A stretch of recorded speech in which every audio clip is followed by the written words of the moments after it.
라이벌 들어보셨습니까? 같은 목적을 가졌거나 같은 분야에서 일하면서 이기거나 앞서려고 서로 겨루는 맞수, 우리나라 말로 호적수 이런 말로 바꾸어 쓸 수도 있습니다. 영어로 라이벌은 강이라는 단어, 리버에서 나온 말인데요. 그래서 강을 두고 서로 간에 경쟁하고 그 강을 좀 더 차지하고 그래서 더 농업을 더 발전시키려고 하는 그러한 의미에서 농경사회에서 이렇게 시작된 단어가 이 리버에서 나온 라이벌이다 그 말입니다. 라이벌은 경쟁을 통해서 서로를 인정하고 발전하는 구도라고 할 수가 있습니다. 그러나 상대를 인정하는 마음 같은 것은 없고 그냥 저기로만 가득 찬 관계이거나 서로를 못 잡아먹어서 안달인 구도, 그런 건 라이벌이라고 하지 않고 그냥 적이다, 대적이다 이렇게 부르도록 하죠. 우리가 일반적으로 라이벌 하면 떠오르는 기업이 있습니다. 많이 있는데 그 중에서 대표적인 게 코카콜라하고 펩시겠죠. 무려 100년간 라이벌로 그렇게 구도를 지내왔습니다. 한번 영상 한번 보도록 할까요? 펩시 광고 중에는 코카콜라를 디스하는 것도 많아요. 코카콜라 직원이 몰래 펩시를 먹는 광고도 있고요. 꼬마애가 펩시를 먹고 싶은데 키가 안 닿으니까 코카콜라를 뽑아서 받침대로 쓰는 광고도 있어요. 이게 또 보는 재미가 있습니다. 기업 간의 경쟁 관계를 얘기할 때 제일 많이 나오는 게 코카콜라랑 펩시예요. 둘이 경쟁한 기간만 100년이 넘거든 품보단 광고가 중요하다는 걸 안 거예요. 광고의 역할이 부상하고 있던 시대상을 생각하면 적응을 잘 한 거죠. 그리고 또 고민이 조금 있었는데 겨울이 되면은 콜라 매출이 떨어져요. 아무래도 더울 때 많이 마시겠죠. 겨울에도 매출을 올려보자고 해서 광고에 산타를 넣기 시작합니다. 지금 우리가 알고 있는 산타의 이미지가 이때 코카콜라에서 만든 거예요. 전에는 나라마다 산타 이미지가 달랐대요. 말고도 곰도 유명하죠. 자, 이런 코카콜라의 아성을 무너뜨리기 위해서 100년을 넘게 도전을 한 전사가 있었으니 그가 바로 펩시였겠죠. 코카콜라보다 12년이나 늦게 출발했어요. 그만큼 처음엔 따라가기도 힘들었습니다. 30년대부터 성장하기 시작한 펩시는 50년대에 들어서면서 공격적으로 광고를 하기 시작해요. 비유가 아니고 진짜로 공격을 해요. 코카콜라를 저격을 많이 합니다. 특히 60년대부터는 펩시 세대라는 말을 만들었어요. 코카콜라는 낡고 진부한 느낌을 준다. 하지만 우리 펩시는 젊고 신나고 에너지가 넘친다. 콜라 전쟁에서는 펩시의 패배가 거의 굳어져가는 느낌인데 펩시가 다각화에 성공을 하면서 전체 매출이나 실적은 더 좋아요. 전투에선 졌지만 전쟁에선 이겼다 라는 말에 전형을 보여주고 있습니다. 말이 빨라가지고 이야기 다 들었습니까? 그냥 요약하면 코카콜라하고 펩시가 100년간 서로 라이벌로 지내왔다. 어떨 때는 서로에게 영향을 주는 그런 좋은 관계, 선한 선순환의 관계도 있었지만은 저기를 가지고 엎치락뒤치락 죽이기 위해서 그런 식으로 계략도 꾸미기도 하면서 여러 가지 일들을 100년간 지속해온 이러한 적수관계, 이러한 라이벌 관계, 그들이 바로 이 코카콜라와 펩시다. 그런데 오늘 성경 본문에도 이와 비슷하게 보일 수 있는 그러한 라이벌 관계가 등장합니다. 그것은 바로 우리가 잘 아는 지금 사도행전을 우리가 쭉 묵상하는 사도 바울 선생님과 지금 오늘 본문에 등장하는 아볼로 선생님, 이 두 분이 어떻게 보면 라이벌 관계다라고 볼 수도 있습니다. 그러나 사실 이 두 분은 라이벌 관계가 아니에요. 그런데 이들을 따르는 사람들이 분파를 만들어서 라이벌 관계가 되고 말았던 것이죠. 그래서 이러한 사실들은 고린도전서 1장과 3장에 잘 나타나 있습니다. 그 당시 고린도 교회는 각각 바울, 아볼로, 게바, 그리스도에게 속한 자다라고 하여서 그런 사람들이 막 분쟁을 일으키고 있었어요. 고린도전서 1장 11절과 12절에 보게 되어지면 내 형제들아 글로의 집 편으로 너희에게 대한 말이 내게 들리니 곧 너희 가운데 분쟁이 있다는 것이라. 내가 이것을 말하거니와 너희가 각각 이르되 나는 바울에게, 나는 아볼로에게, 나는 게바에게, 나는 그리스도에게 속한 자라 한다는 것이니. 이들 분파 중에서 특별히 라이벌 구도는 단연 사도 바울 선생님과 아볼로 선생님 분파였습니다. 먼저 바울파는 고린도 교회의 설립자였던 이 사도 바울 선생님의 지도를 믿고 존경하는 이들이 따르던 그런 분파입니다. 이들은 사도 바울 선생님이 사도로서 고린도 교회를 세우고 복음을 열심히 전파하면서 헌신하고 있는데, 그런데 사도 바울 선생님의 반대하는, 즉 사도 바울 선생님이 사도가 아니다 라고 하는 사람들에 대해서 반발하고, 그래서 그들에게 사도 바울 선생님의 사도권을 변호하려고 앞장서다가 보니까 자기도 모르는 사이에 이 사도 바울 선생님 추종자가 되어버린 거야. 그래 분파를 형성해버리고 말았던 것입니다. 또한 이 아볼로파 같은 경우에서는 유대인 헬레니즘의 중심지였던 알렉산드리아에서 이 아볼로 선생님이 태어났거든요. 오늘 본문 24절에 보면 성경에 능통하며 웅변에도 능했던 아볼로 선생님, 그분을 따랐던 파가 이 아볼로파였습니다. 24절 말씀 한번 읽어보겠습니다. 24절입니다. 시작. 알렉산드리아에서 난 아볼로라 하는 유대인이 에베소에 이르니 이 사람은 언변이 좋고 성경에 능통한 자라. 이렇게 아볼로 선생님은 지적인 해박성과 또 함께 아굴라 선생님 부부로부터 배운 복음의 진리로 인하여서 더욱 그 영향력을 많이 미치게 되었습니다. 26절에 보면 그가 회당에서 담대히 말하기 시작하거늘 브리스길라와 아굴라가 듣고 데려다가 하나님의 도를 더 정확히 풀어 이르더라. 이란 아볼로 선생님은 심지어 유대인들조차도 이 말씀으로, 이 언변으로 굴복시키는 그러한 아주 언변이 탁월한 사람입니다. 사도바울 선생님도 잘 유대인들한테는 언변이 잘 안 먹혔거든요. 그런데 이 아볼로 선생님은 얼마나 말씀을 잘하시는 분인가 하면 유대인들조차도 굴복시켜버려요. 28절에 보면 이는 성경으로서 예수는 그리스도라고 증언하며 공중 앞에서 힘있게 유대인의 말을 이김이라. 유대인들도 이 아볼로 선생님한테는 소위 우리 학생들 표현으로 잽도 안 되는 거예요. 이러다 보니까 바울파와 아볼로파는 라이벌 관계를 형성하고 말았습니다. 그 단적인 예가 고린도전서 3장 4절에 잘 나옵니다. 제가 읽어드릴게요. 어떤 이는 말하되 나는 바울에게라 하고 다른 이는 나는 아볼로에게라 하니 너희가 육의 사람이 아니리요. 아까 고린도전서 1장에 보게 되지만 4개의 분파로 나눠져 있었잖아요. 사도바울 선생님 파, 아볼로파, 또 게바파, 그리스도파 이렇게 4개의 파로 이렇게 나눠져 있다고 하는데 지금 고린도전서 3장 4절 우리가 읽었듯이 여기에 보면 그 중에서 압도적으로 서로 호적수, 라이벌 관계를 이루고 있었던 것은 2개의 파였다는 거예요. 바로 사도바울 선생님 파와 아볼로 파였다. 그것을 우리가 알 수 있죠. 그래서 우리는 사도바울 선생님이 신약시대에서 가장 위대한 사람이라고 우리는 잘 알고 있습니다. 그래서 사도바울 선생님에게 어느 정도 비빌 수 있는 사람이 있을까라고 생각하지만 적어도 고린도 교회 내에서는 사도바울 선생님과 아볼로 선생님이 서로 간의 영향력이 비등했다는 것을 오늘 이 말씀을 통해서 충분히 유추가 가능한 것이죠. 사람들은 사도바울 선생님과 아볼로 선생님을 라이벌 관계에 놓았지만 정작 두 분은 라이벌 관계가 아니었습니다. 두 분은 서로 돕고 협력하는 동력자였던 것으로 믿습니다.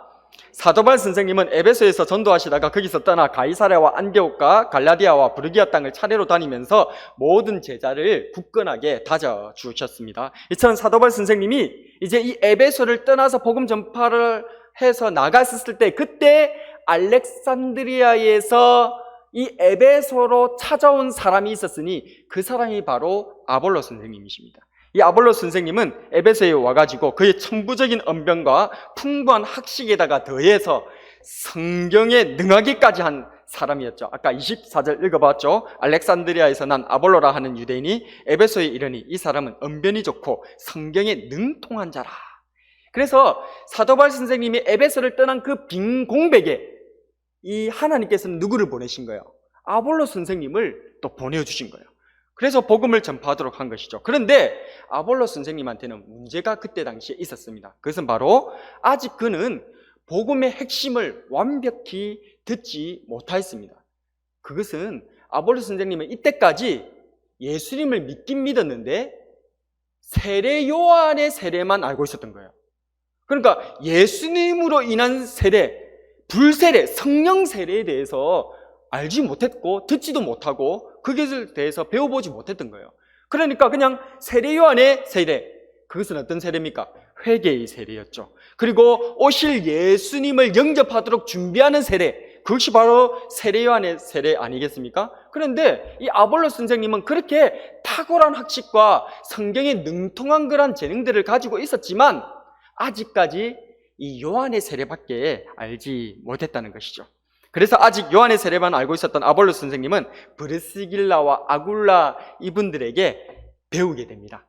무엇을요? 바로 예수님의 이 세례를 온전히 배우고 복음의 핵심을 제대로 배우죠. 이 브리스길라와 아굴라 선생님들은 누굽니까? 바로 사도바울 선생님에게 복음을 배웠던 분이죠. 그래서 사도바울 선생님에게 복음을 배운 제자였던 브리스길라와 아굴라 부부를 통해서 다시 또 아볼로 선생님이 복음에 대해서 완벽하게 제대로 배우게 됐단 말입니다.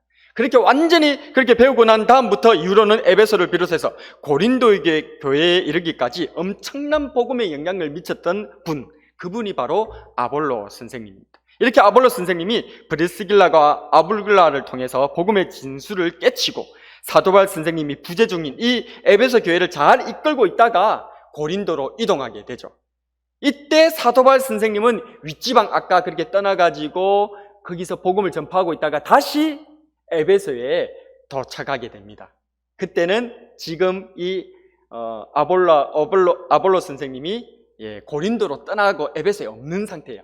그때 다시 또 하나님께서는 사도 바울 선생님을 에베소에 보내셔서 복음을 전파하도록 하신 거죠. 그런 그가 어떤 제자들을 만납니다. 사도 바울 선생님이. 이들은 예수님을 믿는 제자임에도 불구하고 요한의 세례만 알고 있었던 무리들이었습니다. 누구와 비슷하죠? 예수님을 믿고 있는데 요한의 세례만 알고 있는 사람들. 누가 비슷합니까? 아볼로 선생님하고 비슷하잖아요. 아볼로 선생님도 브리스길라와 아굴라 부부에게 배우기 전에는 요한의 세례까지만 알고 있었잖아요. 그래서 성경학자들은 여기서 지금 19장 1절 이후에 나오는 이 예수님을 믿는 제자인데 요한의 세례만 알고 있는 이 사람들이 아마도 브리스길라와 아굴라 선생님 부부들을 만나기 전에 아볼로 선생님한테 복음을 배웠던 사람들일 것이다 라고 성경학자들은 입을 모읍니다. 저도 그렇게 보고 있습니다. 그래서 어쨌든 이 아직까지 예수님을 믿고는 있지만은 요한의 세례까지밖에 알지 못했던 이 사람들에게 이제 사도 바울 선생님이 예수님의 복음을 가르쳐 주는 것이죠. 그렇게 해서 바로 이 세례요한 선생님이 세례를 통해 준비하려고 했던 분이 바로 예수님이시고, 그리고 그 예수님의 이름으로 세례를 사도 바울 선생님이 이들에게 베풀어 줍니다. 19장 5절과 6절 한번 같이 한번 읽어보겠습니다. 19장 5절과 6절입니다. 시작. 그들이 듣고 주 예수의 이름으로 세례를 받으니 바울이 그들에게 안수함에 성령이 그들에게 임하심으로 방언도 하고 예언도 하니. 아멘. 그렇습니다. 사도 바울 선생님과 아볼로 선생님은 경쟁적인 라이벌이 아니었습니다. 그들은 동력자였던 것입니다. 사도 바울 선생님이 안 계실 때에 아볼로 선생님이 복음을 전파해 주셨고, 또다시 그 빈자리를 사도 바울 선생님이 채워주는 사이, 즉 복음의 동력자, 복음의 친구가 바로 이 사도 바울 선생님과 아볼로 선생님의 관계였다는 거죠. 우리들은 어떻습니까? 자꾸만 나와 비교되는 교회 안의 사람들. 처음 교회 다닐 때는 그저 은혜롭게만 교회 다녔는데, 그저 그냥 교회 가는 것이 즐겁고 하나님 만나는 것이 즐겁고 예배드리고 찬양하는 것이 즐거웠는데, 세월이 지나고 교회에서 내가 어느 정도 영향력을 미치는 그런 자리에 이르게 되니까 자꾸만 사람들이 보입니다. 나보다 앞서거나 아니면 나보다 나이가 많거나, 그러니까 내가 그냥 생각하기에 저분은 그냥 아예 나보다 더 나으신 분이다, 내보다 나이도 많으신 분이고 나보다 훨씬 뛰어난 분이다, 그렇게 생각하면 별로 마음이 안 쓰이는데 나하고 좀 비슷해 보이는데, 자리나 위치나 나이가 비슷해 보이는데 교회에 있는 그런 사람들이 언제부턴가 불편해요. 마음이 불편해. 그 사람을 만나는 게 불편해.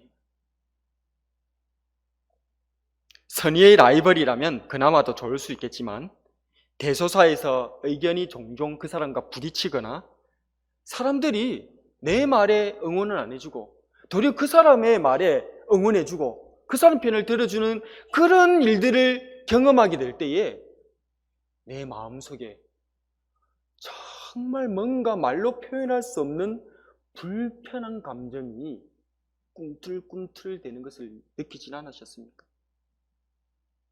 이 감정은 대체 무엇일까요? 이 불편한 감정은 대체 뭘까요? 한 교회에서 함께 예배를 드리고 함께 주님을 섬기며 함께 일하고 봉사하고 있는데 그에게 드는 이 불편한 감정의 정체는 대체 무엇이란 말입니까? 혹시 적의가 아닙니까? 적대감 아닙니까? 출애굽한 이스라엘 백성들에게 있어 에돔 사람과 애굽 사람들은 적들이었습니다. 에돔 사람들은 야곱의 형 에서의 후예들입니다. 그러나 이들은 암몬이나 모압 족속과 같이 출애굽한 이스라엘을 박해했습니다. 애굽 사람들은 이스라엘을 무려 다 알다시피 400년 동안이나 혹독하게 가혹하게 그렇게 핍박했습니다. 그런데 우리 하나님께서는 말씀하십니다. 신명기 23장 7절에 같이 한번 읽어보겠습니다. 시작. 너는 에돔 사람을 미워하지 말라. 그는 내 형제임이니라. 애굽 사람을 미워하지 말라. 네가 그의 땅에서 객이 되었음이니라. 하나님께서는 우리가 보기에 이스라엘 백성들을 보기에 명백한 대적인데 우리를 괴롭히고 우리를 도와주지 않고 우리를 힘들게 한 그 에돔 족속들, 출애굽해가지고 안 그래도 힘들고 너무나 어려운데 그걸 갖다가 공격하고 불편하게 했던 그 에돔 족속들, 무려 400년 동안이나 종살이를 시키면서 가혹하게 다스렸던 그 애굽 사람들을 미워하지 마라. 네 형제다. 그렇게 말씀하신다는 것입니다. 혹시 형제에 대해서 미운 마음, 불편한 마음이 있으신 분들이 있으십니까? 신약 성경 요한일서는 우리에게 이렇게 말하고 있습니다. 요한일서 2장 9절에 빛 가운데 있다 하면서 그 형제를 미워하는 자는 지금까지 어둠에 있는 자요. 빛 가운데 있다고 하면서도, 예수님 믿는다고 하면서도 나는 구원받은 백성이다, 하나님의 자녀라고 얘기를 하는데 여전히 형제를 미워하는 자는 어둠 가운데 있는 사람이다. 요한일서 4장 20절에는 누구든지 하나님을 사랑하노라 하고 그 형제를 미워하면 이는 거짓말하는 자니 보는 바 그 형제를 사랑치 아니하는 자가 보지 못하는 바 하나님을 사랑할 수가 없느니라.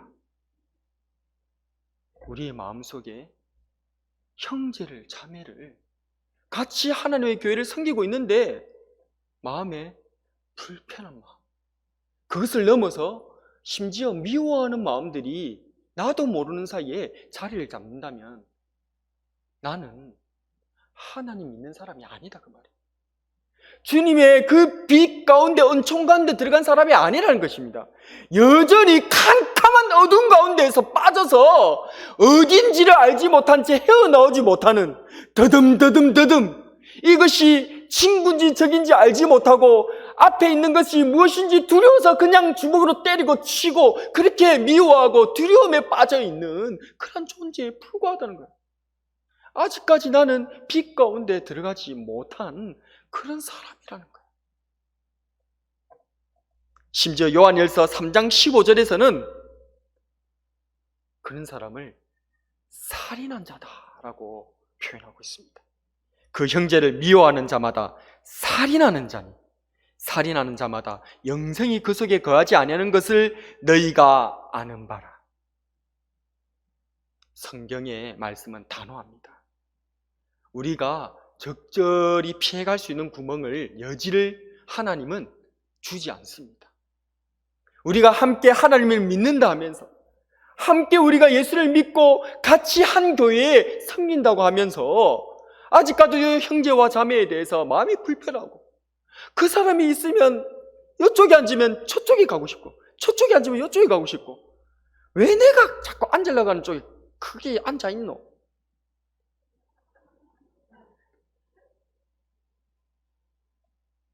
그런 마음이 든다면 안 됩니다. 그거는 어두운 가운데 지금 우리가 하나님을 만나지 못하고 있는 거예요. 그런 마음이 우리 눈을 가리고 있는 것입니다. 우리를 맹인이 되고 소경이 되게 하여서 소경이 소경을 이끌어 같이 망하게끔 하는 비참한 지경에 빠지게 되는 것이란 것입니다. 우리는 한 분 하나님 아버지 아래서 한 형제 자매이며 한 주 예수 그리스도 안에서 구원받은 지체이며 한 분 성령님 안에서 서로 돕는 동력자인 줄로 믿습니다. 잠언 27장 17절 한번 같이 한번 읽어보겠습니다. 잠언 27장 17절입니다. 암송해서 그냥 우리의 뇌리에 각인해 주는 것이 좋습니다. 같이 한번 읽어보겠습니다. 시작. 철이 철을 날카롭게 하는 것 같이 사람이 그의 친구의 얼굴을 빛나게 하느니라. 한 번 더 읽어보겠습니다. 시작. 철이 철을 날카롭게 하는 것 같이 사람이 그의 친구의 얼굴을 빛나게 하느니라. 아멘. 우리는 경쟁자가 아니라, 서로 라이벌이 아니라, 심지어 대적이 아니라 우리는 서로의 얼굴을 빛나게 하는 친구인 줄로 믿습니다. 옆 사람에게 한번 인사했으면 좋겠습니다. 친구야, 내 얼굴 빛나게 해줘서 고맙다잉.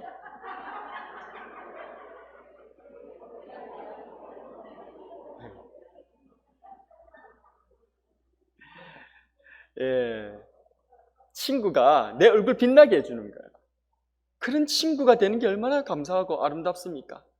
예. 또 한 번 더 인사했으면 좋겠습니다. 친구야, 우리 같이 끝까지 천국 가자잉. 예, 옆에 친구한테 한번 얘기해 주세요. 예. 우리는 끝까지 천국 갈 친구입니다. 우리는 동력자입니다. 하나님 앞에 한 가족이 되고 형제와 자매입니다. 주님께서 우리 언양교회에 우리를 같이 이 자리에 불러주신 우연이 아니에요. 평생의 친구로 서로 얼굴을 빛나게 해주면서 그렇게 앞길을 밝혀서 이제 주님 가는 그 길을 서로 밝혀주면서 그렇게 살아가도록 하는 그런 존재로 우리를 불러주신 거예요. 우리는 결코 경쟁자가 아닙니다. 우리는 결코 라이벌이 아닙니다. 우리는 서로 결코 적이 아닙니다. 우리는 동력자요, 한 가족이요, 서로의 얼굴을 빛나게 하는 친구인 줄로 믿습니다. 말씀을 정리하겠습니다. 오늘 우리는 사도 바울 선생님과 아볼로 선생님에 대해서 생각해 보았습니다. 말하기 좋아하는 사람들은 사도 바울 선생님과 아볼로 선생님을 라이벌 관계라, 심지어 마치 대적 관계에 놓인 것 같이 몰아갔습니다. 서로 파벌을 벌이고 서로 적대 관계에 그렇게 살아갔습니다. 그러나 사도 바울 선생님과 아볼로 선생님은 전혀 그런 사이가 아니었습니다. 마치 철이 철을 날카롭게 하듯이 서로의 얼굴을 빛나게 해주는 친구요, 동력자였습니다. 두 분은 하나님 안에서 한 형제요, 함께 주님 나라를 섬기는 동력자였던 것입니다. 우리의 마음에 세상이 주는 열등감과 경쟁의식을 벗어던져야 됩니다. 세상은 열등감과 경쟁의식을 부추겨요. 그래서 그 세상 가운데서 우리가 살아가는 그것을 그대로 가지고 교회에 와서 앉아버리면 여기가 같이 한 형제요, 가족이요, 친구요, 동력자라는 그런 사실을 잊어버리고 우리가 경쟁자인 걸로 착각하게끔 만든다는 겁니다. 그거는 세상의 가르침이에요. 우리는 결코 라이벌이 아닙니다. 그래서 하나님을 사랑하는 사람들은 모든 것이 합력하여서 선을 이루는 것입니다. 로마서 8장 28절 같이 한번 읽어보겠습니다. 시작. 우리가 알거니와 하나님을 사랑하는 자, 곧 그의 뜻대로 부르심을 입은 자들에게는 모든 것이 합력하여 선을 이루느니라. 아멘. 한 번 더 읽어볼까요? 시작.